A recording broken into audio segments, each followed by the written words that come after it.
चाहिँ morning time यस्तो छ पानी परेर पुरै अलिक उक्रेको अवस्था हजुरहरूलाई यो चाहिँ म बसेको एरियामा अपोजिट साइडमा हो एकदम सुन्दर छ लाइक यो भ्युजहरू हेऱ्यो भने चाहिँ नेपालको याद आउँछ होइन हजुरहरूलाई अनि नेपालको याद आएको छ भने यो भिडियो हेरेर चित्त बुझाउनु You see another side.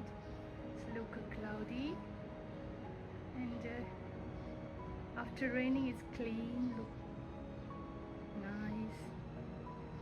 यहाँ बसेर टक्क लगाएको morning coffee लिँदाखेरि यस्तो रमाइलो देखिन्छ भ्युजहरू यो चाहिँ टुरिस्ट एरिया हो एकदम राम्रो छ किनकि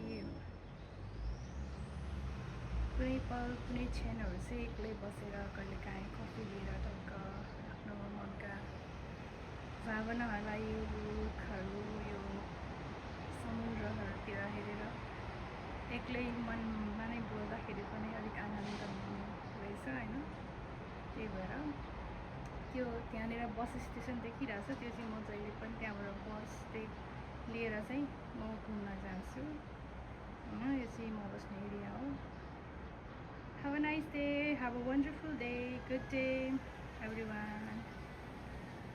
Lots of love, support गरिदिनु होला, धन्यवाद.